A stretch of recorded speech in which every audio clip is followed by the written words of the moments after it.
Okay, today we're on to Chapter 6, Section 4, which is going to talk about the very important world history topic of the fall of Rome. Now, there's a lot of factors here, and utilizing the textbook will help, and there's a lot of causes and reasons and speculative ideas that led to the fall of Rome.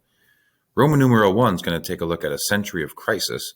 Historians generally agree that the end of the reign of Marcus Aurelius, 161 to 180, marked the end of the Pax Romana. Hostile tribes on the borders of the empire and pirates on the Mediterranean Sea generally caused trouble for Rome. Now, also inflation, which was a drastic drop in the value of money, coupled with a rise in prices, was setting in as well. Agriculture suffered due to overworked soil in the empire that lost its fertility. We also had military and political turmoil here, capital letter B. Rome lost the loyalty of its soldiers when they began to pay allegiance only to their commanders. Mercenaries, who are foreign soldiers, also were paid to fight for money. Now, one of the things you have to understand is that as these commanders go out and they lead Roman legions into victories, they generally would take the treasure and divide it among the soldiers. They would give their soldiers different pay and whatnot, and they were the ones that were giving it to the soldiers. So the soldiers swore their allegiances to them only. They didn't really care about the emperor or the empire. When they started to recruit mercenaries, this is the Roman government, by the way, mercenaries would fight for less pay than Romans, but they had little sense of loyalty to the empire. And because of all of these troubles, these economic troubles, because of these military troubles, citizens began to lose support for the empire. There were some emperors who attempted to make changes and reforms. One of them was Diocletian. He was a military leader who in the year 284 became the new Roman emperor. He ruled with quite an iron fist and severely reduced individual and independent freedoms. He doubled the size of the Roman army, though, and he did seek to control inflation by setting fixed prices for goods. The problem with that, this doesn't really work. Let me explain why. See, let's say that the price of bread was $1 per loaf. Well, when inflation sets in, the value of the currency system goes down. So really that dollar is actually worth only about 90 cents, let's say. The natural move by the business owner or the store owner is to raise the price of bread to $1.10. Now, this will generally hurt the consumer because, see, the consumer who's buying the bread is not going to get a raise from their workplace because there's inflation. So they're going to get the same amount of pay, but they're going to be spending more on items that are necessary for survival, like food. What Diocletian tries to do is set fixed prices for goods. He's trying to move in and say, all right, we demand that store owners can only charge $1 for bread. Well, what this does is this makes it hard on store owners because they're not going to be able to make a profit. And if you're in business and you don't make a profit, then what are you really doing? You really shouldn't be in business. And so what happens is they couldn't afford to pay their employees. They couldn't afford to pay their rent. And this is a downward economic spiral.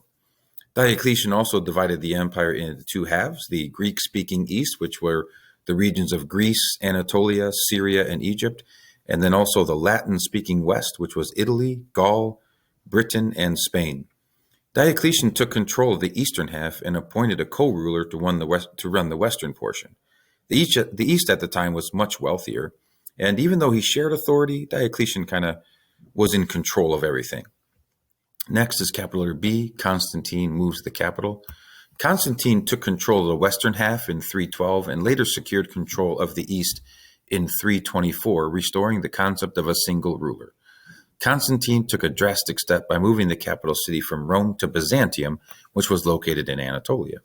Eventually, the city's name would become known as Constantinople, which would be named after Constantine.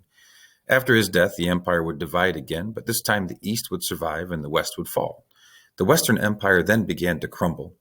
Germanic invasions happened, and around 370, one of the most fierce groups, the Huns, actually nomads from Central Asia, began to attack Germanic peoples on the northern borders of Rome, and this caused many battles between the Romans and the Germanic peoples. It was sort of like a domino effect.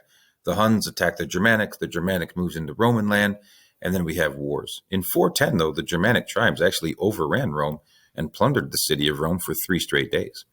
Attila the Hun, though, was really their biggest threat. Attila was a powerful chieftain of the Huns. He united them into a fighting force of over 100,000 troops in 444. Attila terrorized both east and western portions of the empire. He had more success in the west attacking Rome than he did in the east, attacking the walled city of Constantinople. While the threat of the Huns ended in 453 with the death of Attila, their Germanic invasions would continue. This led to the end of the empire. The last Roman emperor in the west was a 14-year-old boy named Romulus Augustus. He was ousted by the German forces in 476, and this marks the fall of the Roman Empire. After this loss, Roman power in the west began to dissipate. The east would become known as the Byzantine Empire, survived, flourished, and preserved Greek and Roman culture, that Greco-Roman culture, for another 1,000 years. I'm going to take you to just a few here's a map of the invasions of the Roman Empire from 350 to about 500. You can see the dark red line. Those are the invasions led by the Huns. The other orange and yellow lines are the Visigoths and the Vandals. The Ostrogoths, who had a lot of success, are in blue right here. The Burgundians are in black. Up here in green are the Saxons, the Angles, and the Jutes. So you have a lot of different invasions. You can also see that the Huns invaded the eastern half here. So there were quite a few invasions. So the Germanic invasions are really a big deal in leading to the fall of Rome. But here's a chart that talks about its decline. Some contributing factors include political, social, economic, and military reasons. So in closing, what we could say is that due to the weakening economy, due to political turmoil, and due to a weakened military organizational state, we see the fall and eventual decline of the Roman Empire. Next will be Chapter 6, Section 5, which will talk about the legacy of the Roman Empire. What is it that we should really remember about them? And then also, you have to take a look at the roots of Western civilization, which is a concept that we understand today in the world of democracy.